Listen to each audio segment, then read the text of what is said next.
Welcome, everyone, to the C-Suite Marketing Perspectives podcast. I'm Steve McDonald, your host. And today, we've got a really interesting conversation with Matt Klassen. Now, Matt, you're a two-time CMO. What's interesting about your perspective on marketing and how you create alignment from alignment with the customer to internally really create marketing as that go-to partner in the company. You have a development background, a software developer, right? And that's really helped inform the way that you think and that you operate as a marketer. But what I'm going to do first, I was going to ask you just maybe tell us a little bit about your background beyond that, what you're doing at Kobiton right now, and then we'll get right into things. Sounds good. Sounds good. Yeah. So, I mean, as you indicated, my career started in development. So, degree in computer science. I moved on from that into enterprise selling, both technical selling and kind of managing territories for a company that was bought by IBM, and then for IBM for a couple of years. And then I had the opportunity to move into product marketing, and really was kind of the beginning of my marketing career, building product marketing teams, and then in some instances going beyond product marketing. And of course, the last couple companies of running all of marketing as a CMO. So yeah, so and I'm at Kobiton. Interestingly enough, I'd gone away from the application development space, right? Selling into app dev or software engineering. But the last two companies that I've worked for both live in the automated testing space for software. So kind of go back to my roots. Well, tell us a little bit about kind of your background in development and what are some of the most important things when you think about that background, what you're doing right now as a CMO and all the responsibilities of a CMO. How does that start to form your opinion and the insights of how you run your department and create success in the company? Yeah. Yeah. So I think there's like kind of three things I'd say. One, first of all, every B2B SaaS company is a software company, right? And so having insights into how the sausage is made, so to speak, right? How the company creates the products, being able to speak to the other parts of the organization. I think it just helps. It informs those discussions. It creates credibility. And I think in many instances, right, it creates, especially with the product team, a really good working relationship and understanding of how those products are built and work. Number two, many, not all, but most of the companies I've worked for are selling into, right, creating a product, selling and marketing it to a company, but specifically to a technology portion of that company. Maybe it's an app dev group or a software engineering group, or in other cases, areas that are within the IT group or the technical space. And so having that software background has been really very helpful in, understanding what our customers and my customers are actually going through, what they're trying to accomplish, how they're going about their jobs. And then finally, this is maybe more of the content of the talk today or discussion today, is that it turns out that having a background in sort of agile processes has played a role in how I think about applying or how I think about, I guess, producing the content, managing the activities of marketing, and has really influenced how I run marketing at the last few organizations. So. Now, there's a lot that you and I have been talking about. So that's why I'm so excited about this. Tell us, just to start off with, tell us about how kind of an agile development process and way of thinking helps align between marketing and the customer, marketing the different departments within within the company, and really positions you as a go-to partner within the organization. Those are massive benefits. Those are things that we're always trying to do, right? So learning new ways to think and do about this is what it's all about. Yep. Yep. So I think if you think about the roots of Agile, the problem that lived in the world of software was, you would go, try to gather requirements from your customer and then go off and develop a product over a period of, months or years even. And then say, okay, here it is, right? With very little interaction in between, and certainly no ability to sort of pivot very easily throughout that process. That's called the waterfall process, right? And that, if you just think about working in a dynamic B2B SaaS company and how the world around us is changing, how the product is changing, the features and capabilities, how what our customers need are changing, how the sales organization wants to their selling motion, right, is constantly changing. And so, kind of thinking about it from an agile perspective, right, how marketing can kind of sit in between and really um, create transparency and accountability. Two things that I think are really important in marketing: creates and fosters really good relationships. So as marketing defines the go-to-market strategy, right? Again, working in partnership, but marketing, I think more and more and more in the B2B world, um, and SaaS world, right, plays a pretty significant role in saying, hey, interfacing with the product team, understanding, hey, what's coming, right? What is it we have today? What problems does it solve in the market? Which segments of the market are best fit? How do we bring this to market? And how do we enable those other channels to be successful in selling in the market? And that, and so by creating a go-to-market strategy and then, implementing it through a series of what I do monthly sprints, right? So sort of monthly sprints creates a plan people can get behind, but it also gives the opportunity to sort of pivot to higher priority items or optimize things, try things in market, measure, right? Data driven, should be data driven. Turns out, again, kind of monthly is a decent time frame to sort of think about a lot of the measures that we have available to us around intent, around buying signals, around lead flow, et cetera. And so it also gives us that ability to sort of pivot there. So for all of those reasons, it's been very successful anyway in all the companies that I've worked for. And it's taken on different flavors, but more or less has worked very well. I former CMO, did a lot of fractional CMO work, and I just I just know that the sea of tactics can overtake you and your team. Right? Yep. And all of a sudden you are spending your time and your effort and your mental gyrations on just keeping the processes going versus having a plan, setting the priorities, getting the buy-in. And then one thing that you said at the very beginning was being able to pivot, because Yep. you've always have to adapt to changes, but you always have requests that are lobbed in from this side, over Yep. here. Yep.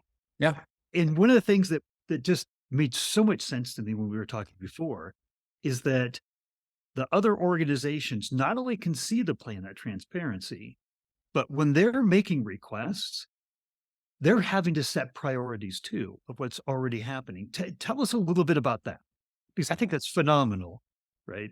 Yeah. So I mean, it's a really important part of Agile that, early on I learned that, hey, when customers make requests with Agile, you don't really have to ever say no. The answer is yes. We can add that to the backlog, right? Our backlog. And then on a periodic basis, right, you get to review the backlog and decide what should be done. And so as we think about requests from product or sales, um, one of the things that let me back up. So one of the things that I've seen as a symptom of organizations, um, marketing organizations that are maybe, taking too many ad hoc requests and doing too much work ad hoc, is it looks a lot like a bunch of random acts of marketing. Again, very, very good things like a webinar on this, a blog on this, right? A white paper on this. Let's go to this field event because sales in this region wants you to go attend this, right? And when those things are done, and again, each one could be a fantastic idea, could be, maybe even successful in individually. But when they're done and they're not aligned to that go-to-market strategy, the key market segments, right? There's a lot of inefficiency. So, you can think about any one thing. There's always actions before that hits the market and actions after it hits the market and other things you can attach it to, right? That are going to make it that much more successful. And so with Agile, we kind of one of the things I tell my teams is first thing we're going to do is we're going to remove random acts of marketing from our vernacular. We're going to move to a system whereby we agree to a few go-to-market programs, campaigns, plays, whatever each team, every company I work for has a little bit different vernacular there in terms of what they call those things.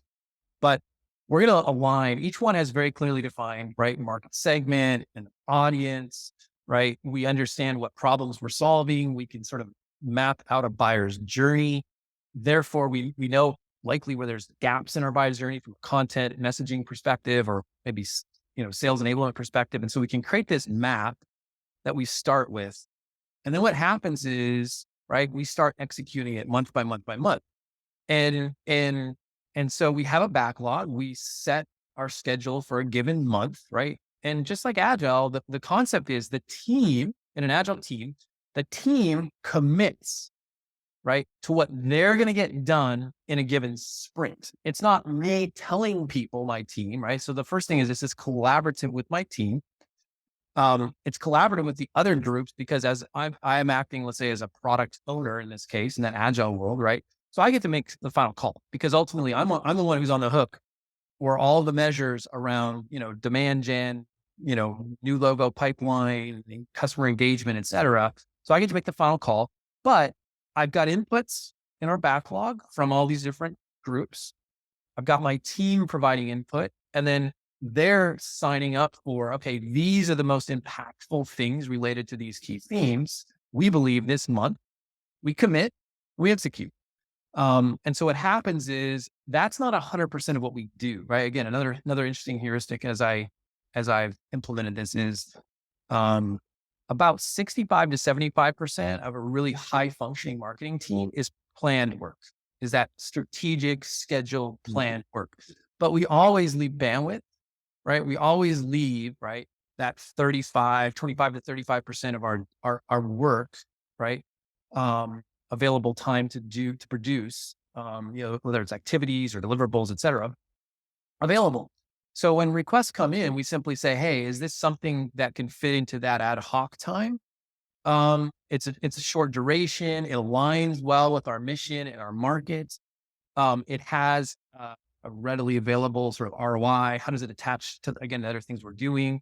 If those things sort of fall in place, we just do it, right? So we're a good service bureau, if you will, to the company, right? Like, we're not saying like, no, never, or like way in the future. So a lot of things we can do, right?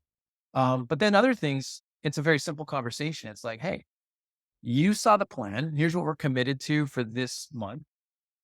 You were part of the process, right? We committed, we showed you what we were going to do.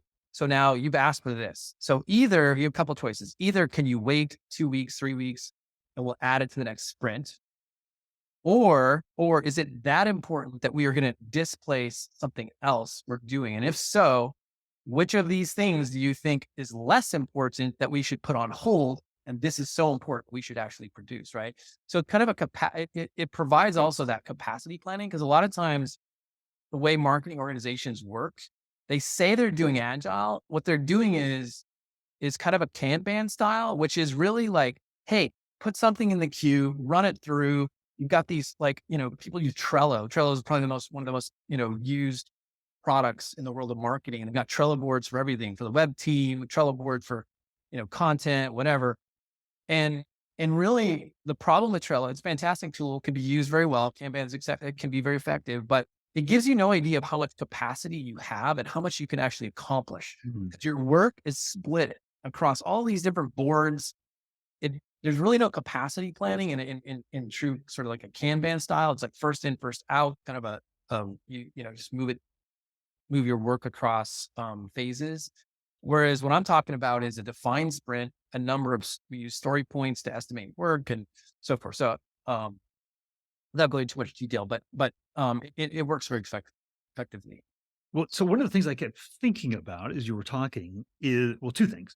One is that ownership from other different departments is much greater because they're accepting the plan. And then when there are changes to the plan, they're helping set the priorities, right? So, well, I mean, one of the biggest problems that marketing typically has, like say with sales, In fact, this is a stat that over 60% of content and marketing creates for sales, sales doesn't think has any value. No, you're right there. You've got a big Right. issue, right? So now Yeah. you've got a plan. Everybody knows what it is. There are priorities within the plan. If new ideas come in, it's judged against the priorities, right? Yep. So what's being delivered is agreed upon, Yep.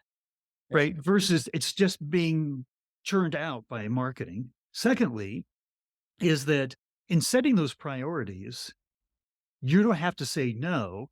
You have to say, we want to help us do it and do it in the right way. That works cross department. I'm sure that also works within the C suite, right? Yep. Because those requests come from all over. Sure. Absolutely. And so it forces your CRO, forces your CEO, it forces everybody that is an opinion on what marketing should be doing and when Yep. into that same decision making process. Yep. Is that a fair statement? It is fair. Yeah, absolutely. Absolutely. One of the things I guess I'm gonna come full disclosure too, because you don't turn this on 100% day one, right? So just so everybody also is clear, like this concept of moving to this agile process, every company, it's taken a little bit different shape. Number one, doesn't look exactly the same. Some companies I've worked for, it's really just been product marketing that really bought in and said, hey, we produce a lot of the content for the organization. It fits perfectly there. But demand gen and other areas were like, I don't, maybe didn't fully buy in. I guess that was probably prior to when I was actually CMO. Um, so, and but yeah, and so we've implemented it. We kind of implement this over time, right? So the other thing is we start doing this as a marketing organization first. We do it for a few sprints. And although others might know we're doing it because we may make references when they make requests of putting it in our backlog or planning it out, um, we don't necessarily go full, like, full formal agile across the whole team. But that is the goal with each of these is to start is at some point, right, in this evolution within these organizations to educate the various groups and then provide more and more sort of visibility, transparency, right? And you're exactly right. It's not just product and sales making requests. It's all of the executives. Any executive team could be the CFO, maybe about how things are measured. It could be the obvious CEO. Maybe there's partnerships, channel organization, right? Needs something. Um, so yeah, so yeah, it's an evolution, but it certainly has provided a lot of benefit. So you've mentioned like there's a lot of different kinds of content, right? From product marketing content, thought leadership content. You and I had talked previously about how the quality of the content can be impacted through an agile kind of process to this. Could you explain that a little bit? Yeah, yeah. So I think there's a few aspects, right? So again, coming from product marketing, right? Content is kind of at the core of, I guess what I'm maybe most passionate about. And ultimately that probably comes because ultimately what is software is sort of another form of content, right? Um, so with anything else, right? When you write something, you produce something, you have an audience in mind. And I think it all starts with, if, when you think about demand gen, the fuel of demand gen, any demand gen, any tactic, the fuel is content, period. I don't care. It could be an ad. Well, guess what? You have to have words on it. You have to have an image. You have to have colors. You have to understand where you're placing it, which medium, which channel are you placing it in. And all of those things should be determined based upon what market segment, what persona, what are the problems we're solving? What are our key messages and positioning, right? So it all goes back to that sort of like, at the heart, right? A positioning, a well-defined positioning statement that's clearly articulated, clearly aimed at the most, the audiences and segments that are going to provide the most value to the organization. And and and so when you start there, that's the beginning of great content, right? Right. And again, it's not, again, I think marketing, there's like lots of creativity, lots of great ideas. We can do themes. We can do a Halloween theme. We can do this. We can use cute words, right? the keywords might get a click. They might even get a conversion on something possibly. But if the thing that you're delivering to that buyer effectively, right, in their journey doesn't resound with them, it doesn't actually help them it doesn't answer the questions they have that moment in their journey, right? They'll find they're busy. They're not going to give it the time and it's not going to have the impact, right? And so really understanding those core markets. So when you go back to agile and this process, right? It's again starts with understanding the core markets, working with a group collaboratively towards this sort of strategic plan that starts with again that messaging, and then a lot of times, that when we build out the schedule month by month by month, we're doing it based upon okay, which buyers, which segments, what does that buyer's journey look like, and what do we need to produce? And sometimes there's a little bit of it's where we're agile. You have to kind of like people that are purists, right? Are like, wait a minute, there's events that doesn't just happen anytime within a sprint. It happens on a very specific day. You can't do agile. We have webinars and they have like dates and they have very specific things. It's like, well, yeah, we know it's happening during months. So it's a hybrid, right?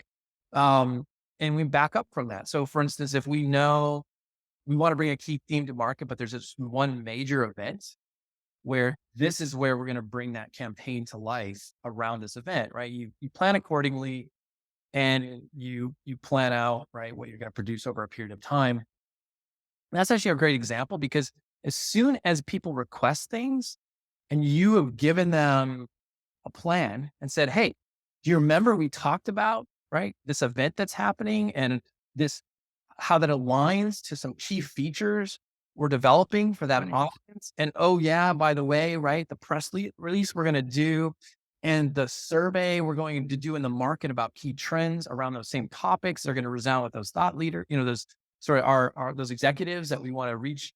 And so we have something for everyone in that buying cycle, right? You remember that. So when you ask me to do something, which of these things like do you disagree with? And that's like immediately like, oh no, all those things are really important. Maybe my request isn't, as important anymore. But Yeah,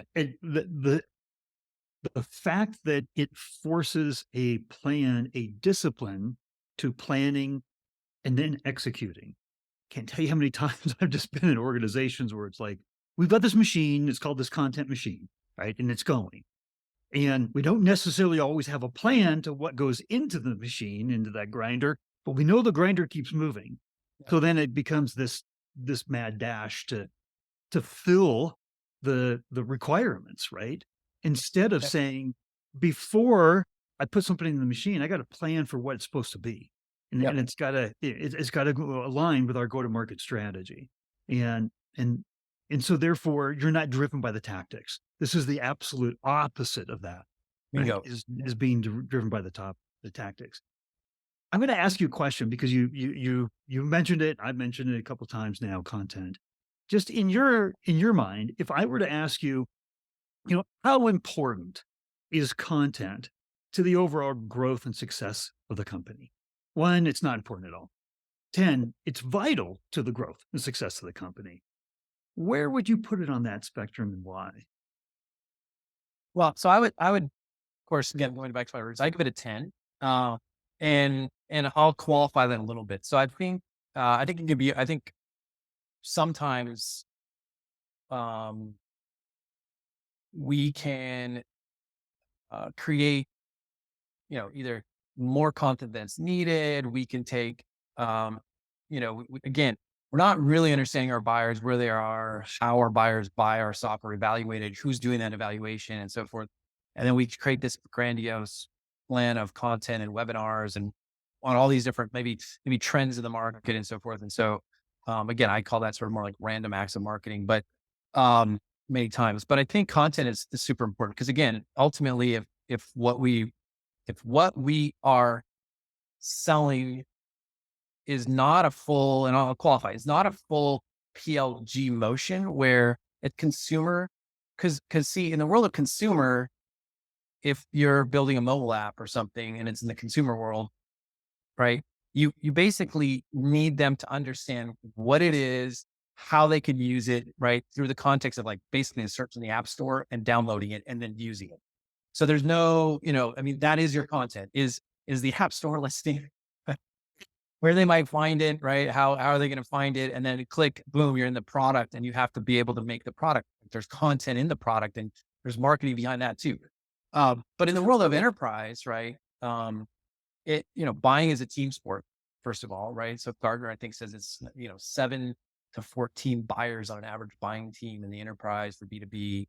Um, it's over a period of months. I think one of their latest, I just remember this diagram that's like the buying process.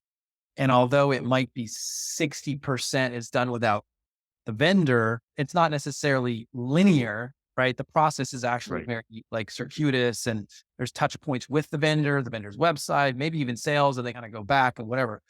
And so, as you start thinking about sort of building out the appropriate content strategy, it's key, right? At every moment, what you want somebody to do, where you want them to click, what you want them to do next, how you're going to move them towards that purchase, right?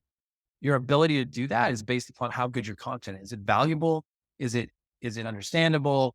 Does it produce the effective, result?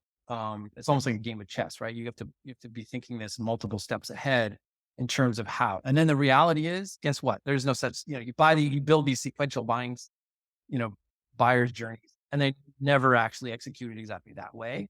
Um, so, there's some thought about that. But by the same token, I don't think you discard that thinking. I think it's still valid. So, Yeah, it's the kind of thing where like that buyer's journey is spaghetti now, right? But you never know. Somebody might be, you know, looking at a one sheet the product marketing put out, and at the same time, or within a day, they're reading a thought leadership piece, and like these guys really are yeah, smart, and they yeah, really do good things, right? So it's not that you're in one stage or the next. It's all impacting. So so much. But what I want to hear your takeaway, because for all of us, we've talked about so much here, but I see a plan, a process to produce excellence and to make sure everybody is aligned. And misalignment, because we do a lot of work. We have a whole podcast series on why do B2B CMOs fail so quickly? Because we do. We're like shortest tenure in the suite, unfortunately, the C suite. But one of the biggest things that comes out is misalignment, especially with sales. And so that was one of my big takeaways is how it plans for and prioritizes alignment, right? But what would you say is the biggest takeaway from everything that we've talked about here that you'd want people to remember? yeah. I think it's um, you could look at it two ways. One, you could look at it as alignment, which I think is true. I think that's coupled with um, efficiency, right? So when you really think about producing things that aren't aligned, it's actually inefficient, right? Because again, that one thing's great, but if you could get more out of it, if you could line these things together, so it's more aligned to the roadmap, more aligned to the key sales plays, more aligned to those go-to-market strategies and buyers, right?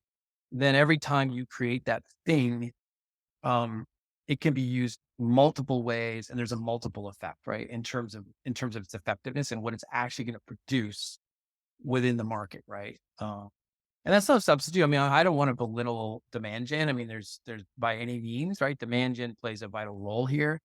But once we understand again what the problems we're solving for which markets, which time frames, and how we're going to get these people to actually take an action, right?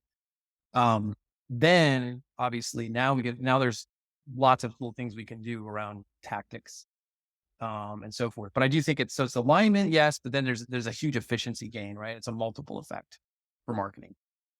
I think it's fantastic. I know that there are questions that are still unanswered here for the audience, and if there were follow on questions, Would it be appropriate if I provided a link to your profile on LinkedIn for people to get a Absolutely. hold of you? Absolutely. Yep.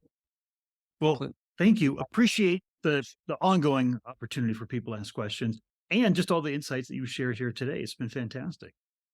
Yeah. Thank you so much for having me. I think it's been a great conversation, and hopefully it's useful for others.